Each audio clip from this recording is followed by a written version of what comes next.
mistakes that you make can cost someone's health, can cost someone's life, because there's no other way of kind of proving it. You know, these corporates are getting cheaper resources. Do not have the monetary ability to pursue it. So I think it's very common even in your medicine and other type of medicine. Definitely. You can have talent for this, for math, for science.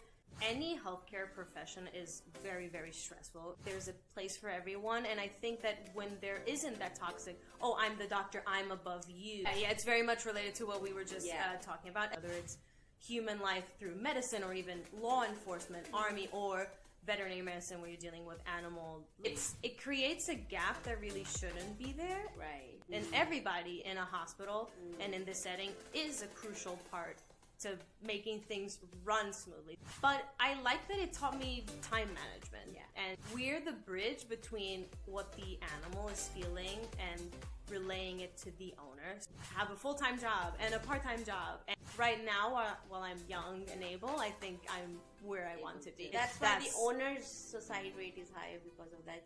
But you literally cannot afford it. That part, I'm not sure if that's ever the correlation, but I think it should be a symbiosis, and I think... What happens when someone leaves behind a calm life in Portugal to pursue one of the most emotionally demanding professions in America? In today's episode, we sit down with Samantha Fernandez. Her whole journey from Portugal to New York is driven by purpose, determination, and a deep passion for veterinary medicine. As she works towards becoming a licensed veterinarian in the United States, Samantha is also discovering the unseen realities of the profession and the kind of change she hopes to bring to it one day. Hi, Sam. Hi, thank you so much for having me. Great introduction. I feel very, very honored. Of course, I think I know you as my trainer at F45. And I was happy to talk to you one day and to know about your background and the cool stuff you're doing here in the medicine. So I was like, you might have an interesting story. So I gave you the introduction about my podcast, and and then you seems interested, and I was like, you know what, this is gonna be great. And when I really got to know your story through our pre-interview, I was like, wow. I had no clue about the profession you're in, and then how hard it is to be in this profession and what all we can do good in the future. Definitely. Yeah, at F45 it's a small part of all of my life, but it's always funny to see the members. Oh, this is not what you do full time. Yeah, there's a whole different layer as well. Definitely. So we'll start off with a few questions and get to know more. My first question for you is, growing up bilingual in Portugal with American roots and making the leap to United States as an adult, can you take us deeper into your upbringing, family roots, and cultural identity, and share how living between two worlds has shaped the kind of veterinarian and leader you want to become? Absolutely. I had a very, very tranquil and very happy childhood in Portugal, and even though I am bilingual, it almost comes as a second nature because my parents always spoke both languages in Portugal, both to me and my sister. So it wasn't really like we learned English. It was what we did. My dad still speaks in Portuguese English to us, and a little mix and match of Portuguese and English. And because I always wanted to speak with my family that currently still lives here and I was there, I always had to maintain that English. So I'm very, very grateful to them, because when you teach small kids a language, it's not really that they're learning, it just comes naturally to them. Afterwards, when you're an adult, learning a new language is a whole other big thing. But yeah, and having those feet in both worlds was always something that I loved very, very much. I'm very, very proud of both sides, and growing up I would always be like, I'm half American, and be very, very happy. And I used to spend my summers here to visit Brandon and that side of the family. But yeah, and my childhood was very, very traditional in the sense it was very tranquil, very imbued in family. I believe Portuguese people are very family oriented. Like, family is everything to us. So we're tight knit. We love each other. It's very, very family. And that was how I was raised. I had, again, happy childhood. And I lived in a small city in Portugal. So it was kind of it was rural and urban at the same time. So, and that's kind of where the love for veterinary medicine also came, because my grandfather had a farm, so I grew up with animals and like being on the outside and the sunshine, and yeah, that's pretty much my childhood. I love that. I wouldn't change a thing. Right. And I remember you said like how your life was calmer there. Why do you say so? I feel, and it's not necessarily like in detriment to here, but I feel like here it's a little like it's more fast paced. There's always somewhere to go, somewhere to be, something to do. It's always like more rushed. And I like both. I really love both, and I can do one or the other. But there it's more like you take your time. It's again very much in the Portuguese culture. Like you go out for coffee, it's a 3-hour coffee. You're sitting down. Even any meal turns into a 3-hour conversation, which I love too. But here it's also it's fast paced. You're eating, you're going, you're getting work done, which it's kind of like that American dream, like hustle and bustle. Like you're here, you have a purpose. Yeah, but I love both sides of the coin. I love that 3-hour coffee session. Yeah, you see that's lovely too. I love both. Yeah. And I remember you also said that you volunteered for animals also, So that stuff also you've done, and that also brought you closer to the animals. Definitely. I did I volunteered at shelters in my hometown, and then when I went to college I also volunteered at the shelter that my university had, and that's my favorite part of it, honestly. It's just like shelter animals are the literal best. They know, they're the most loving, and they know that we're doing the best for them. It's unbelievable. Like that sort of love and loyalty, it unmatched. Yeah, and they're very faithful, so which is another exactly. That's why adopting an animal, when you're actually adopting, you'll never feel a love. Yeah, you'll never. They know, like deep down, they know you saved them, and they'll be the best pet you ever had, hands down. Yeah, perfect. Okay, so veterinary medicine carries one of the highest suicide rates among healthcare professionals, which I was actually shocked by because I had no clue. While pet owners themselves often experience severe emotional distress during financially and emotionally difficult medical decisions. Why do you think mental health struggles are so deeply connected to this medicine for both professionals and owners? And what changes do you believe are urgently needed to better support both sides? Yeah, so in veterinary medicine, I feel especially because any healthcare profession is very, very stressful. Anytime that you're dealing with lives, that's why they're the top ones with the most suicide rates. It's any time that you're dealing with a life, whether it's human life through medicine or even law enforcement, army, or veterinary medicine where you're dealing with animal lives, that's very, very taxing because, the mistakes that you make can cost someone's health, can cost someone's life. So that's the sort of like baseline stress level that is very, very taxing on any healthcare and life-depending profession. But then veterinary medicine has that kind of extra layer because we're the bridge between what the animal is feeling and relaying it to the owner. So sadly, they can't tell us where it hurts, what they're feeling. So it's based on us. So there's a very, very big degree of confidence that you have to have with the owner of the pet, because you're the one telling, oh, I felt the tummy is painful, or I feel a mass, I feel this. So there's already something that they need to trust what we are saying to them, because there's no other way of kind of proving it, because they're never going to say what hurts. They can visually see certain things that might indicate it, but we're the ones telling them this is what's happening. And also in the most extreme cases, I don't know, a lot of people have gone through with it, but euthanizing a pet is the kind of the peak of the mental health tax that veterinarians suffer, because it's bad on both aspects, because sometimes we have to be the ones to tell them that it is time, which is something, it's very hard to describe because it both feels right and wrong, because when it reaches that point where it's so painful, there's no treatment, there's no way without pain that this can go a proper way.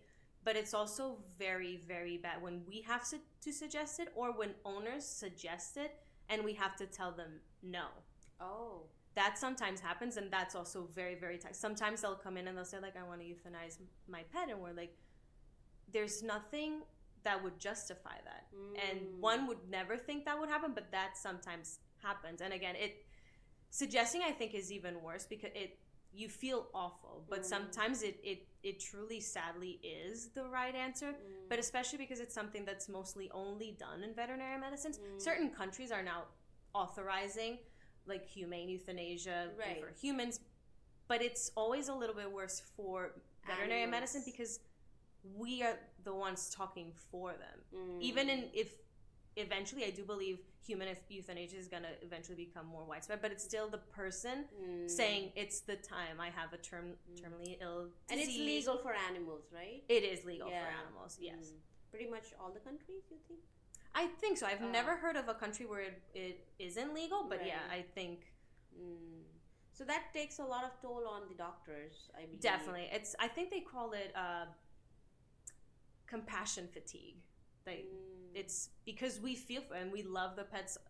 I wouldn't say as much as the owners, but like you're taking the decision of their life in your hands. Exactly, and you take it home. You have to kind of draw the line, but sometimes some of them hit us harder because we love them. Even some of them are like they're pets that we've seen since they were puppies.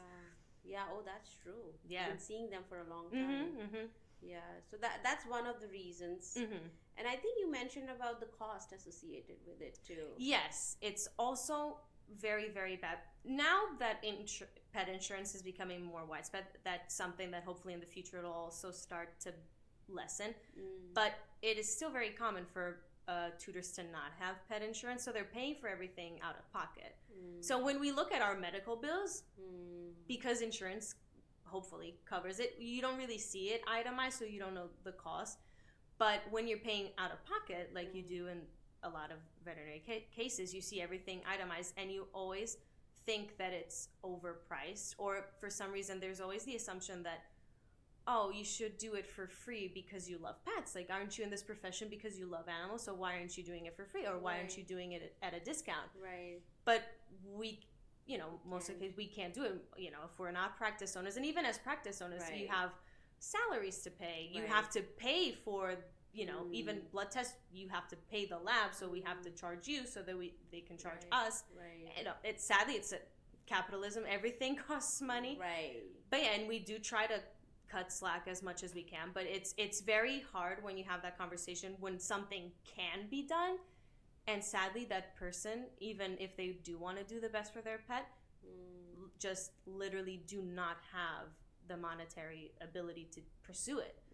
And then it becomes even harder, because if that condition is painful, you're euthanizing a pet that could have had a solution, but you literally cannot afford it. And but it's that's why the owners' suicide rate is high because of that, because they're not able to pay the money for that part. I'm not sure if that's ever the correlation, but yeah, for the profession definitely. But yeah, it's also very taxing on the owners, because imagine being willing to do everything for your pet, but just literally not being able to. I've had people saying, like, I literally do not have that money in my bank account. There's nothing to do. I mean, now we're moving in the right direction. There's care credit and there's things, but yeah, sometimes it's just they literally cannot pursue it.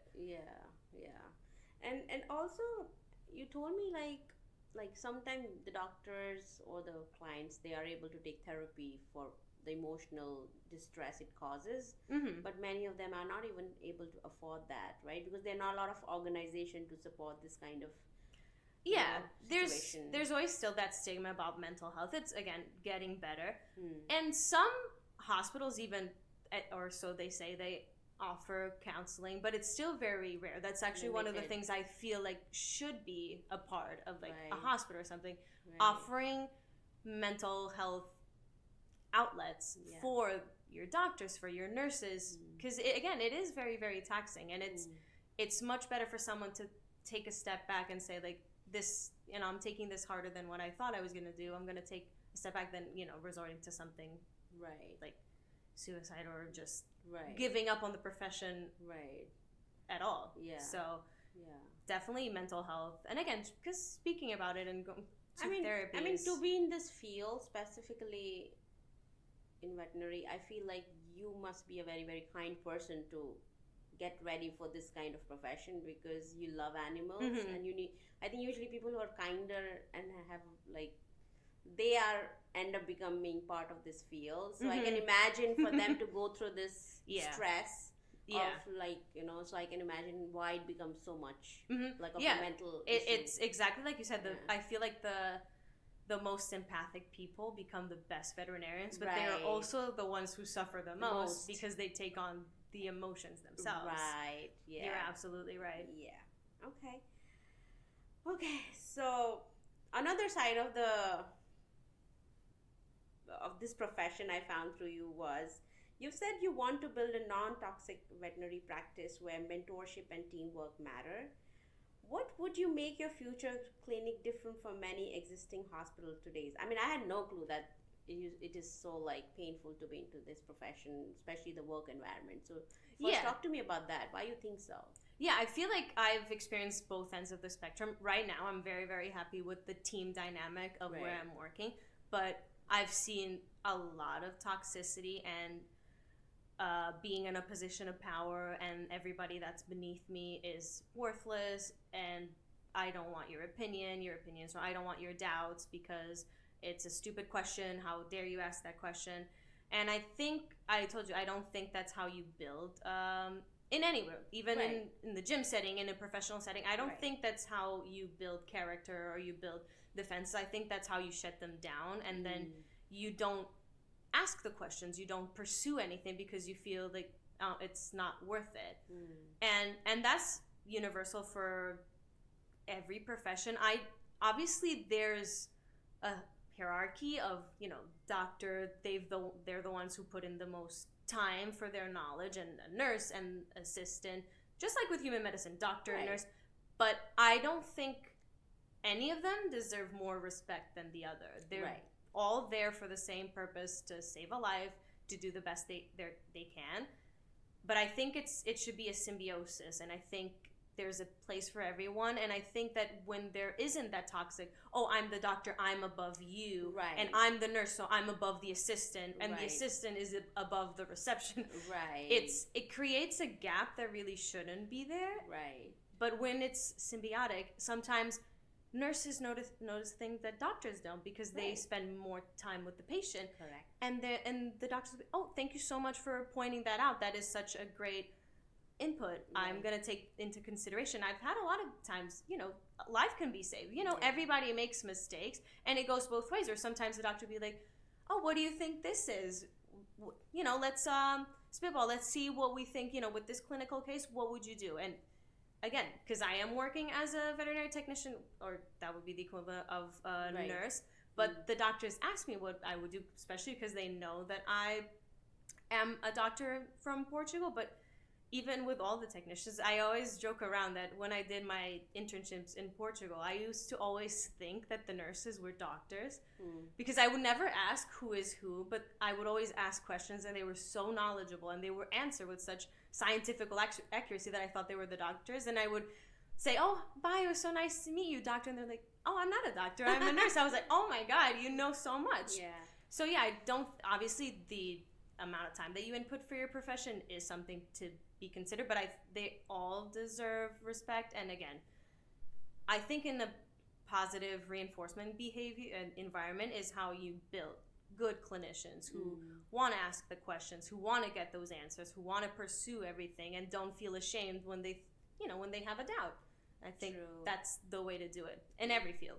Yeah, I think I really like relate to that. When you give that environment of doing mistakes and and nurturing, I think then you have much more better professionals who are working so nicely with each other and makes a great team to solve a problem. Yeah, because people used to have that knowledge of, oh, if we shame you for making a mistake, you're going to be so ashamed of that mistake that you'll never make it again. And part of it is true, but it's going to make you so nervous of making a mistake that you will never want to do something that you're not comfortable with. But it's exactly where you're not comfortable that you grow. But again, if you feel like your mistakes are not being so belligerently, make a big scene of it, then you venture out of your comfort zone, and that's where you learn. And that's where I think is the environment that you're going to be the best that you can. I totally agree. Awesome. So you believe veterinary nurses, technicians, and doctors deserve equal respect and collaboration. What is that philosophy so important to you, and how can it transform patient care and workplace culture? It's like a related question. Yeah, it's very much related to what we were just talking about. Again, it's just, I think it's a mountain. There's a base, there's a middle, there's a peak, and I think only when everything is correct and in conjunction, that it works. Again, it's, if you speak of the base, maybe you think that's not worth it, but take away the base and everything crumbles. So again, when everything works together and there's this good environment, again, that's when nurses can speak to the doctor without feeling like they're being belittled. And again, even receptionists, they're the ones taking the call to see if this is an urgent matter, or if this is something that could wait a day, or if there's something that needs to come in right now. And again, it might seem, they're not part of the medical, but they are. And everybody in a hospital and in this setting is a crucial part to making things run smoothly. So again, I think everybody should be treated with the same amount of respect. And I think that is just the best thing. That's, communication. Communication is key. Is communication between everybody working, and again, communication between us and clients. Right. Everything when it's transparent is the best. Yeah, and I think we did touch upon like how medicine is becoming a corporate culture now. Yeah, to a gain little profits nowadays.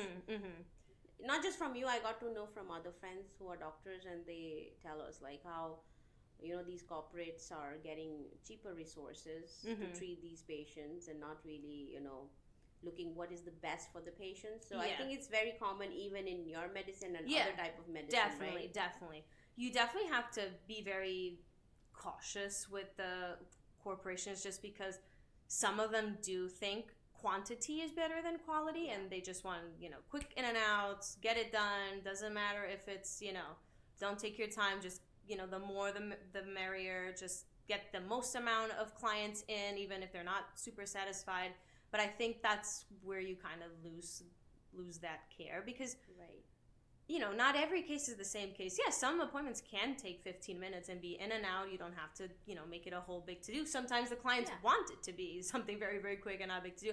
But some of them require a little bit, being a little bit more delicate. And again, I think that there's a gray area, and that's where everything should be, between quantity and quality. Because I understand the corporate aspect of, you gotta make money so that you can continue to be in business, and only if you continue to be in business can you provide good care. But it can't just be a matter of quantity, because then it's a whole disaster. I totally agree. Okay. You're working as a vet technician, coaching F45, and studying for licensing exams, all while navigating life in an expensive place like New York. What does a hard day actually look like for you, and how do you keep the long-term dreams in focus? God, sometimes it definitely gets hard. I love the F45 aspect of it as well. I call it my low stress job, because it's a lot in comparison to the veterinary job. It's a lot less stressful, but it's very tiring. I'm always on the move. Like I rarely have like a full day off, but at the same time I like it. I'm always busy. I don't have time to overthink. I'm just always on the move. Studying is definitely a big part that I have to always insert at some point in my day, and that makes it a lot tiring, because as you know, being a 45 coach, I also always have to include workouts, and I like to participate in races, so it definitely becomes a lot. But I like that it taught me time management, and that's something that I'm very, very proud of. Little me would have never thought that I would be able to have a full-time job and a part-time job and train for a half marathon and train for a high rocks and be studying for an exam. So you have to learn how to kind of, you have 24 hours in a day. You got to make the best, and you got to sleep 8 hours. But it's a lot, but I do like this little dynamic. Sometimes I think if I want to slow down, but I think right now, while I'm young and able, I think I'm where I want to be. I mean, and like you said, it is New York, so sadly, I do need that second job to afford rent and whatnot. But again, that's the part of the American dream that I like. It's the hustling, the being able to, I wish things weren't as expensive, but I do like, the working for it, and the more you work, kind of the more you make. And again, I owe so much to F45, and F45 was also a very good segue for me to make friends. Yes. Making that big leap. That was, where my first friends were from, were the coaches. That's exactly how I became a coach. I was so close with the coach, and they asked, "Oh, would you ever want to be a coach?"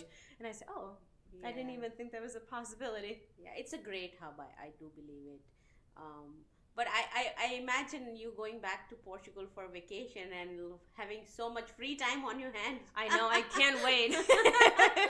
That's why I love both. That's true. Okay, we're at the last question.